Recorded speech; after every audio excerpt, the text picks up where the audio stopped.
Rachel Kincaid's trembling hands clutched her 3-month-old daughter tighter against her chest as the last embers in the hearth faded to ash. Outside, the February winds of 1878 howled across the Montana plains, seeping through every crack in the weathered cabin walls, promising a night that neither she nor little Emma might survive without warmth. The brutal winter of the Northern Territory had already taken her husband, Thomas. 3 weeks ago, he'd ridden out to Copper Creek for supplies and never returned. The search party found him 2 days later, frozen beneath his horse after a ravine fall.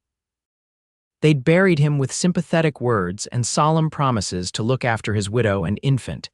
But as days passed, the townsfolk's attention drifted elsewhere, leaving Rachel to fend for herself with dwindling resources. "We'll be all right," Rachel whispered to Emma, though the quiver in her voice betrayed her doubt. Her milk was running dry from poor nourishment, and the baby whimpered constantly from the cold. The firewood Thomas had chopped before his final journey was gone, and Rachel lacked both the strength and tools to fell and split more. Emma's tiny face scrunched into a cry that tore at Rachel's heart. The 22-year-old mother paced the floor, singing softly through chattering teeth, wondering if they should risk the 3-mile trek into town. But with night falling and the temperature dropping, such a journey might kill them both faster than staying put. A sudden knock at the door made Rachel jump. Who would venture out in such weather? Hope and fear warred within her as she adjusted Emma in one arm and reached for Thomas's old rifle with her free hand. "Who's there?" she called, her voice stronger than she felt. "Yates Lawson, madam." From the Double R Ranch south of town. Rachel hesitated. The name was vaguely familiar, a cattleman if she recalled correctly, but Thomas had handled most dealings with the local ranchers. "What do you want?" she asked, rifle still ready. "Passing by and saw your chimney wasn't smoking." "In this cold, that ain't right. Thought I'd check if everything's all right." Rachel cracked the door open, keeping the rifle visible. The man on her porch stood well over 6 feet tall, his broad shoulders dusted with snow. Despite the weather, his eyes, a striking blue that reminded her of summer skies, were alert and concerned beneath the brim of his worn Stetson. He couldn't have been more than 30, with a strong jawline softened somewhat by several days' worth of stubble.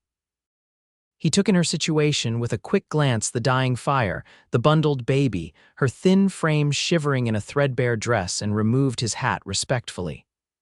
"Madam, forgive my forwardness, but you're in trouble here." Emma's cry grew more insistent, and Rachel's resolve wavered as the cold air from the open door chilled them further. The cowboy's expression softened as he looked at the baby. "I've got firewood on my wagon and supplies from town. Lost my way in the storm and saw your place." He paused, seeming to choose his words carefully. "I'll bring both heat and hope if you'll allow it. No strings attached." Rachel studied him, weighing her desperate situation against trusting a stranger. Something in his steady gaze spoke of decency, or perhaps it was just that she had no choice. With a nod, she lowered the rifle slightly. "Thank you, Mr. Lawson. We could use the help." Yates moved with efficiency that spoke of a lifetime of hard work. Within minutes, he'd stacked wood by the hearth and built a roaring fire that gradually pushed back the deadly cold. He'd brought provisions: 2 coffee, beans, salt pork, flour, and even a small jar of preserved peaches. As he worked, he kept a respectful distance, seeming to understand her wariness. "Your husband." He began, then stopped, noticing the fresh grief in her eyes. "Thomas died 3 weeks ago," Rachel said, the words still raw in her throat. "Accident on the trail to Copper Creek." Yates nodded solemnly. "I heard talk in town. I'm sorry, Mrs. Kincaid. Thomas was a good man." Rachel was surprised. "You knew him?" "Not well. Bought some horses from him last spring." He spoke highly of his wife, though said she was the strongest woman in Montana Territory. Yates smiled slightly. "Looks like he was right about that." The simple words, delivered without pity, brought the first genuine warmth to Rachel's heart since Thomas's death. She sat near the fire, feeding Emma, who had finally quieted, and watched as this stranger moved about her home with quiet competence, heating water for coffee and preparing a simple meal. "Why are you doing this?" she finally asked. Yates paused, spoon halfway to the pot of beans he was stirring. My mother was left alone with me when my pa died in '53, mining accident in California. I was just a baby like your little one there. He resumed cooking. A stranger helped her when no one else would. I reckon I'm just paying that forward. He stayed through dinner, keeping a respectful distance but filling the cabin with more than just physical warmth. When Emma fell asleep, Rachel placed her in the cradle Thomas had crafted and returned to the table. I can't repay you, she said frankly. I'm not looking for payment, Mrs. Kincaid. Rachel, she corrected softly. And I appreciate the help, but I need to be practical. This wood will last perhaps a week. Then what? Yates considered her words. I've got men bringing cattle up to winter pastures near Stockton. I'll be in the area for a few months at least. He met her eyes directly. I could check in, bring supplies, maybe help fix up some things around here before spring. I can't accept charity indefinitely. Then it's not charity, he replied simply. You can cook for me when I come by. Been eating my own trail, cooking too long anyway. His slight smile revealed a dimple in his right cheek. And come spring, maybe you can help with some of the horses. Thomas mentioned you had a way with them. Rachel felt a flash of pride. Before Emma, before the hardships of frontier life had worn her down, working with horses had been her joy. Thomas had valued that skill in her, never treating it as something unseemly for a woman. I'd like that, she admitted. As Yates prepared to leave, he hesitated at the door. I'll be back tomorrow with more supplies. Is there anything specific you need? Rachel thought of the many things they lacked but settled on the most immediate. Milk, she said quietly. For Emma, mine is… She flushed, embarrassed, understanding crossed his face without judgment. I'll bring a goat, he said decisively. Better than cow's milk for babies, my mother always said. After he left, Rachel sat by the fire, watching Emma sleep peacefully in the renewed warmth. For the first time since Thomas's death, she allowed herself to feel something other than despair. It wasn't happiness, not yet, but perhaps it was the first stirring of hope. True to his word, Yates returned the next day with a nanny goat, more firewood, and tools to repair the loose shutters that let in the wind. He worked silently, efficiently, but with an awareness of her space that Rachel appreciated. He didn't try to replace Thomas or take over, merely filled in the gaps where her own strength and knowledge failed. As February gave way to March, his visits became routine twice weekly, sometimes more if the weather turned particularly harsh. Each time he brought something practical: nails for repairs, seeds for spring planting, a new axe to replace Thomas's rusted one. During those visits, they began to share pieces of themselves. Rachel learned that Yates had come to Montana after the war, where he'd served under General Sherman as little more than a boy. He'd worked cattle drives up from Texas before saving enough to buy into the Double R with his trail boss, a man named Rodriguez. Now, at 29, he had a modest stake in one of the territory's growing ranches. In turn, she told him about growing up in Illinois, the daughter of a horse breeder who taught her everything he knew before consumption took him. She'd met Thomas when he came to buy stock, and his dreams of the Montana Territory had matched her own desire for open spaces after the crowded years of the war. I don't regret coming west, she told Yates one evening as they sat by the fire, Emma sleeping nearby. Even with everything that's happened. The frontier shapes you, Yates agreed, tests what you're made of. And what are you made of, Mr. Lawson? She asked, surprising herself with the forwardness of the question. He smiled slightly, staring into the flames. Mostly stubbornness, I reckon. And a belief that a man's word means something? As March progressed, the deadliest part of winter began to loosen its grip. The days grew incrementally longer, and with Yates's help, Rachel began preparations for spring planting. He repaired the chicken coop Thomas had started, brought 6 laying hens, and helped her clear the small garden plot where she would grow vegetables once the ground thawed completely.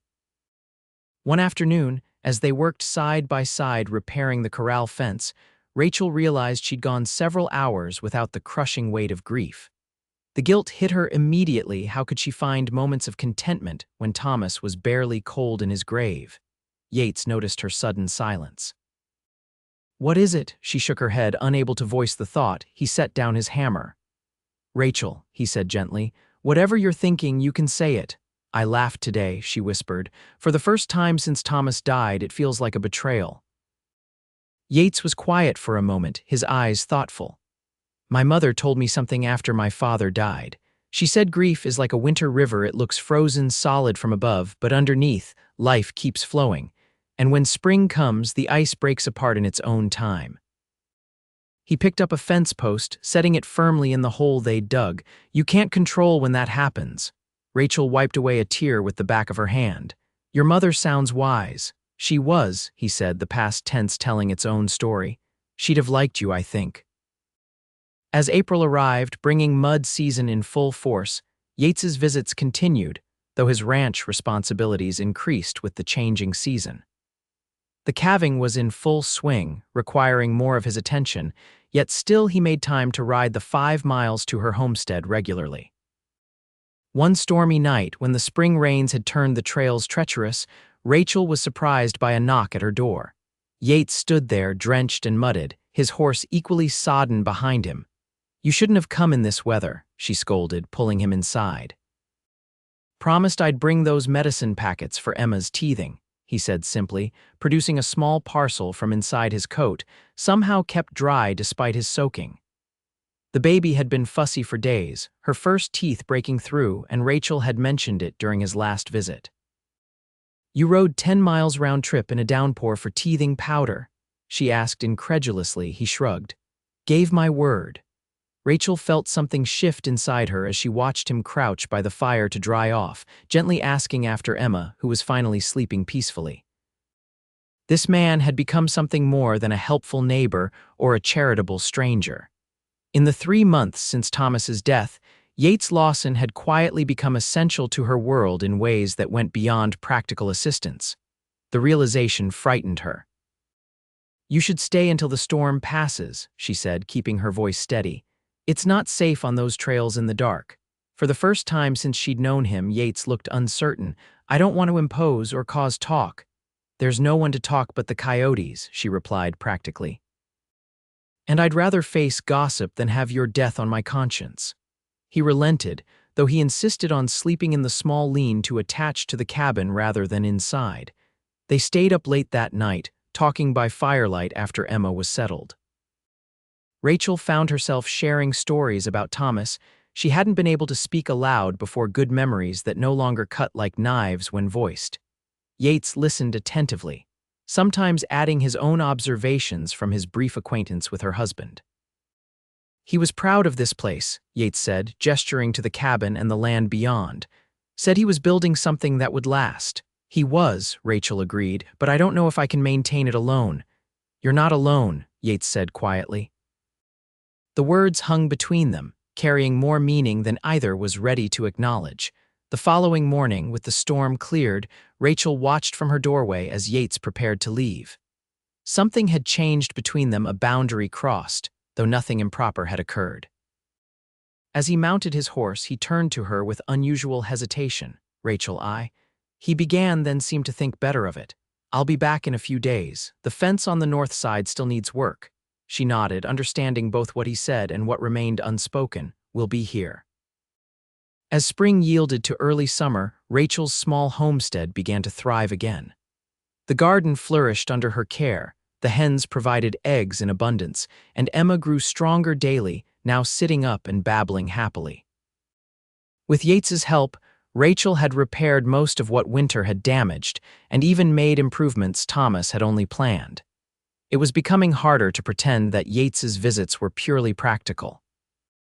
The truth was, she looked forward to the sound of his horse approaching, to the way Emma's face lit up when he entered the cabin, to the evenings spent in conversation that ranged from ranch management to literature. Yates had surprised her with his knowledge of Dickens and Twain, picked up during long trail drives. In late June, as they sat on the porch watching fireflies emerge at dusk, Emma asleep in her cradle nearby, Yates broke their comfortable silence.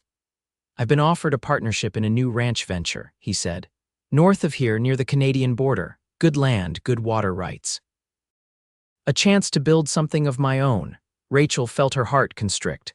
That sounds like a fine opportunity, she managed. It would mean leaving Stockton, he continued, watching her carefully, by summer's end. I see. She folded her hands tightly in her lap. You've been very kind to us, Yates. We'll manage. He turned to face her directly. That's not what I'm saying, Rachel. His voice was gentle but serious. I'm asking if you and Emma would consider coming with me. The world seemed to stop. As what? She asked, her voice barely above a whisper. As my wife and daughter, if you'll have me. He took her hands in his calloused fingers warm against her skin. I know it's soon. I know you're still grieving Thomas, and I respect that, but I've grown to care for you both more than I thought possible. Rachel pulled her hands away, standing abruptly. You feel responsible for us. That's not a basis for marriage. Is that what you think? Yates stood too, his expression pained. Rachel, responsibility brought me to your door that first night, but it's not what's kept me coming back. Then what has? You, he said simply. Your strength, your kindness, the way you sing to Emma when you think no one's listening, the determined set of your jaw when you're tackling a job most men would find daunting. He stepped closer. I'm not asking out of duty. I'm asking because the thought of leaving here without you feels like riding into a blizzard without a coat. Rachel turned away, tears threatening. I need time to think. Of course, he said immediately. I wouldn't expect an answer right away. He reached for his hat. I'll be back in a week. Whatever you decide, I'll respect it. After he left, Rachel sat long into the night, her thoughts in turmoil. She couldn't deny her growing feelings for Yates, but the idea of remarrying so soon after Thomas felt like betrayal. And what of practical concerns? Would she be giving up her independence, the land Thomas had died trying to tame? For days, she wrestled with the decision, alternating between certainty and doubt. She visited Thomas's grave on the hillside behind the cabin, speaking aloud to him as though he might offer guidance. The wind through the pines was his only answer. On the morning Yates was due to return, Rachel woke with unexpected clarity. She dressed carefully in her best dress, faded but clean, and brushed her hair until it shone. She prepared a special meal, even using precious sugar to bake a small cake. When she heard his horse approaching, she stepped onto the porch, Emma in her arms. Yates dismounted slowly, his expression carefully neutral as he tried to read her face. You've made your decision, he said, stopping at the bottom step. Rachel nodded. Before I tell you, I need to know something. This land, would you expect me to sell it? The question seemed to surprise him. It's your land, Rachel, Thomas's legacy. But it would be impractical to keep it if we moved north. Yates climbed the steps to stand before her. Not necessarily. We could hire someone to work it until Emma is old enough to decide if she wants it, or we could keep it as a second holding. He smiled slightly. I've learned not to underestimate what's practical where you're concerned. Relief washed through her. Then yes, she said softly. Yes to your proposal, Yates Lawson. His face transformed with joy, but he restrained himself from embracing her, mindful of Emma between them. Instead, he gently touched the baby's cheek, then Rachel's. I promise you won't regret this, he said. I'll work every day to be worthy of you both. I know you will, she replied. You've proven that already. They were married 2 weeks later in the small church in Stockton, with Emma cooing happily throughout the brief ceremony. The townspeople, who had largely forgotten the young widow on the edge of their community, turned out in surprising numbers, drawn as much by curiosity as goodwill. Yates had arranged for a proper wedding dinner at the hotel, insisting that Rachel deserved celebration rather than just practicality. As they sat together at the head table, accepting well wishes from guests, Rachel was struck by how naturally Yates had assumed the role of father to Emma, who was perched contentedly on his knee. Having second thoughts? He asked quietly, noticing her thoughtful expression. No, she assured him. Just thinking about how quickly life can change. 6 months ago, I thought Emma and I might not survive the winter. He covered her hand with his. And now I'm thinking about the future again. She smiled, the expression coming more easily these days. Our future. They spent their wedding night in the hotel, Emma asleep in a cradle the hotel owner's wife had provided. Alone together for the first time, Rachel felt a flutter of nervousness, but Yates was as patient in this as he had been in everything else. Their coming together was tender, unhurried, a promise of the partnership they were building rather than merely physical release. Afterward, as they lay together in the darkness, Rachel rested her head on his chest, listening to the steady beat of his heart. "When do we leave for the north?" she asked. "Not until September," he replied, his fingers tracing patterns on her bare shoulder. "I want to make sure the new place is properly prepared before bringing you and Emma there, and it gives us time to settle things here." The next month passed in a whirlwind of preparations. Yates moved his belongings to Rachel's cabin, making the small space somehow feel larger with his presence rather than more cramped. They worked together to ready the homestead for their eventual departure, making repairs that would maintain its value and planning for its future use. Word came from Yates's partner Rodriguez that the northern property was developing well, with cabin construction ahead of schedule. The cattle they'd purchased were thriving in the rich grasslands, and the prospect of success seemed increasingly likely. In August, as they were in the final stages of preparation, a rider arrived from town bearing an unexpected message. Yates's former trail boss, a man named Harlan Weaver, had died suddenly, leaving Yates a significant bequest, a herd of prime breeding stock, and enough cash to substantially increase their investment in the new ranch. "This changes everything," Yates said that night as they discussed the development. "With Harlan's legacy, we can build something truly substantial, a legacy for Emma." "He must have thought highly of you," Rachel observed. "He was like a father to me after the war," Yates admitted. "Taught me most of what I know about ranching. I never expected this, though." The inheritance accelerated their plans. With the additional resources, they decided to leave for the north by the end of August rather than September, to ensure they were settled before the first snows. As they packed the wagon for departure, Rachel made one final visit to Thomas's grave. She placed wildflowers by the simple wooden marker Emma balanced on her hip. "I'm keeping my promise to take care of our daughter," she said softly. "Just not in the way either of us expected." The wind rustled the pines again, and this time Rachel chose to interpret it as approval. The journey north took nearly 2 weeks, following the eastern slope of the Rockies through spectacular country. Emma proved to be a surprisingly good traveler, fascinated by the changing landscapes and the animals they encountered along the way. Yates pointed out landmarks and shared stories of the territory's history, making the journey an education as well as a transition. When they finally crested the last rise and saw their new home in the valley below, Rachel caught her breath. The cabin was larger than she'd expected, sturdy and well-built, with a separate stable and corral. A stream ran nearby and the meadows stretched toward distant mountains. Cattle grazed peacefully, more numerous than Yates had described. "It's beautiful," she whispered. "Worth the journey?" Yates asked, a hint of anxiety in his voice. Rachel turned to him, adjusting Emma in her arms so she could place her free hand on his cheek. "More than worth it." Their arrival was greeted enthusiastically by the small crew already working the property. Rodriguez, Yates's partner, had organized a welcome dinner, and his wife Maria immediately took Rachel under her wing, helping her settle into the new cabin and providing companionship that Rachel hadn't realized how much she'd missed. The first months in their new home passed quickly as they established routines and prepared for winter. Rachel applied the hard-won knowledge from her previous homestead, ensuring they were well-stocked and the cabin properly weatherproofed before the first snows. Yates worked long hours with the cattle and horses, but always made time for Rachel and Emma, maintaining the balance between work and family that he'd promised. Emma thrived in the new environment, growing stronger and more active daily. By December, she was taking her first tentative steps, lurching across the cabin floor into Yates's waiting arms. Rachel watched them together, her heart full, as Yates praised the little girl's achievements as proudly as if she were his natural daughter. Winter in their northern home proved milder than Rachel had feared, and by February one year, since Yates had first appeared at her cabin door, they had settled into a comfortable rhythm. The ranch was prospering beyond their initial projections, with the breeding stock proving exceptionally valuable.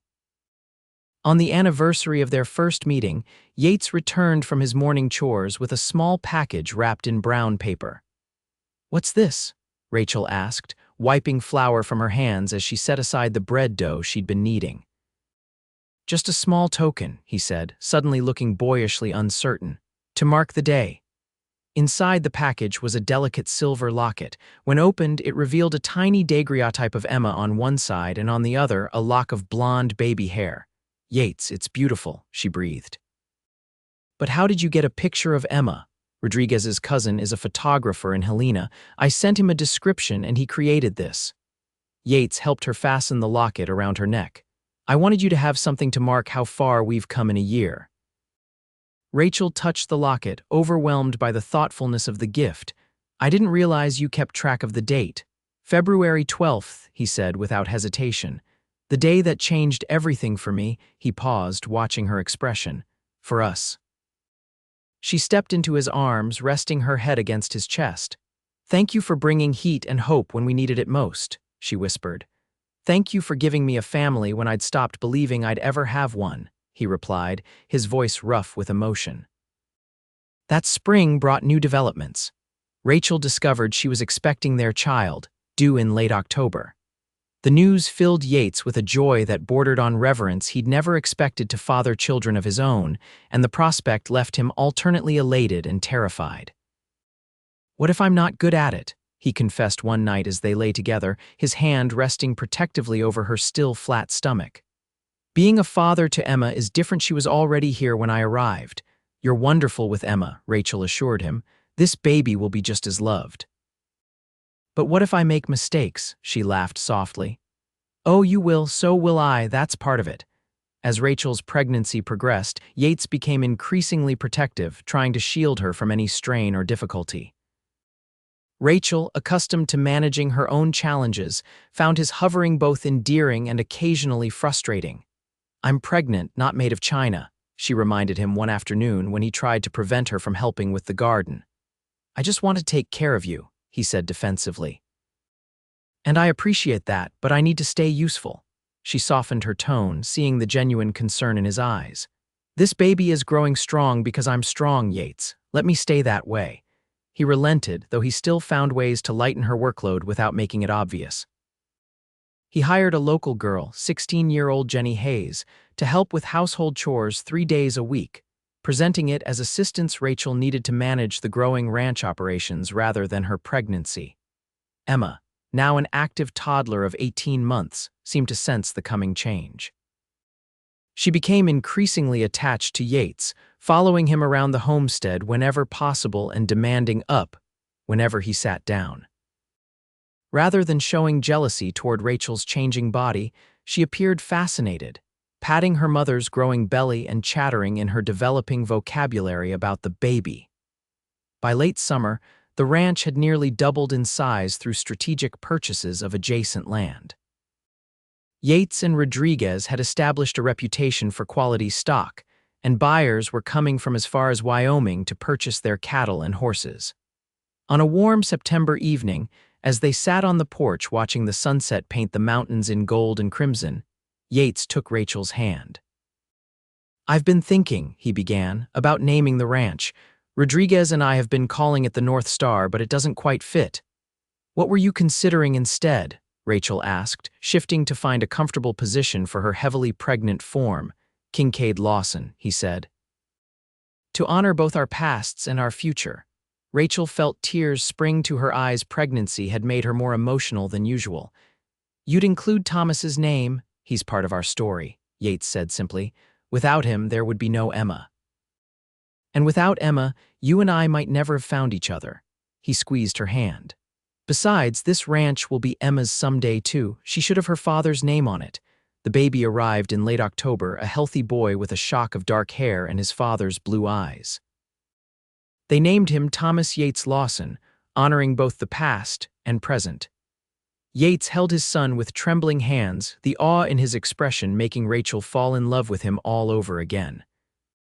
Emma was initially wary of the tiny, noisy newcomer, but Yates made special efforts to include her in caring for the baby, letting her help whenever possible and maintaining their special time together. Gradually, she accepted her brother, even developing a protective streak that amused both parents. As little Thomas grew, the ranch prospered beyond their expectations. By his first birthday, they had established one of the most successful operations in the territory.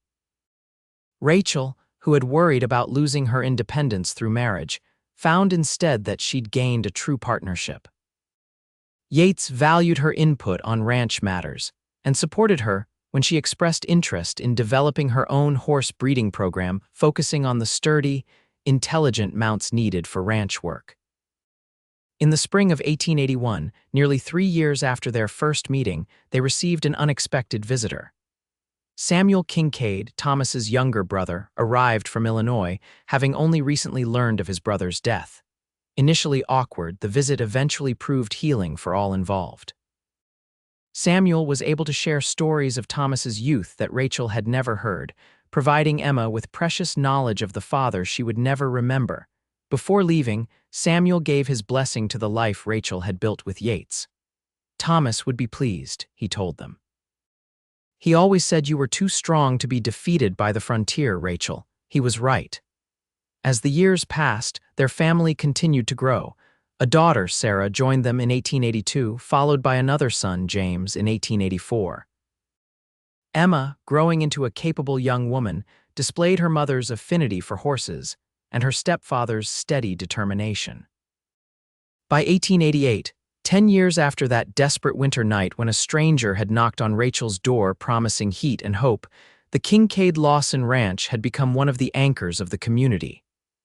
Their home, long since expanded from the original cabin, was known for its hospitality and warmth. On the anniversary of their first meeting, now celebrated as a family holiday, Yates and Rachel walked together to the small rise behind their home where they had established a family cemetery. Thomas Kincaid's remains had been moved there when they'd sold the original homestead, honoring Rachel's wish that Emma's father rest with his descendants. As they stood before the marker, Yates put his arm around Rachel's shoulders. At 32, she was still as beautiful to him as she had been at 22, though life on the frontier had etched fine lines around her eyes and silvered strands among her chestnut hair. "Do you ever wonder," he asked quietly, "what would have happened if I hadn't gotten lost in that storm?" Rachel leaned against him, watching their children playing near the house below Emma, now 11 and tall for her age, Thomas, 9 and the image of his father, Sarah 6 with her mother's determination, and James 4 still chubby with baby fat. "Sometimes," she admitted. "But then I remember something my father used to say, there are no accidents in a world guided by providence." She turned in his arms to face him. "You weren't lost that night, Yates. You were exactly where you needed to be." He kissed her then, a decade of love expressed in the tender gesture. When they parted, he rested his forehead against hers. "Best wrong turn I ever took," he murmured. "Best chance I ever took," she replied, opening that door. Hand in hand, they walked back toward their home and family, the Montana sunset painting the landscape in shades of gold and promise a fitting backdrop to a love that had begun with the simple offer of warmth in winter and grown into a legacy that would endure for generations. That evening, as they gathered around the table for the anniversary dinner that had become tradition, Emma stood to make a toast, surprising her parents with her poise. "10 years ago today," she began, "a cowboy came to our door and changed our lives forever." Though she had been too young to remember that night, the story had been told so often it had become part of her identity. "To Pa," she said, raising her glass of cider toward Yates, "who brought heat and hope when we needed it most." "To family," Yates responded, his voice thick with emotion as he looked around at the faces of those he loved most in the world. Later, after the children were asleep, Rachel and Yates sat before the fire, reminiscent of countless evenings they'd shared. Yates pulled Rachel against him, her head resting on his shoulder. "When I found you that night," he said softly, "I was only thinking about getting through until morning. I never imagined all this." Rachel smiled, watching the flames dance in patterns reminiscent of the hopes and dreams they'd built together. "That's the thing about hope," she replied. "Once you let it in, it tends to grow into something far greater than you ever expected." Outside, snow began to fall gently, blanketing the ranch in pristine white, no longer a threat to survival, but a beautiful reminder of the winter that had brought them together, and the warmth they had created that would endure through all seasons.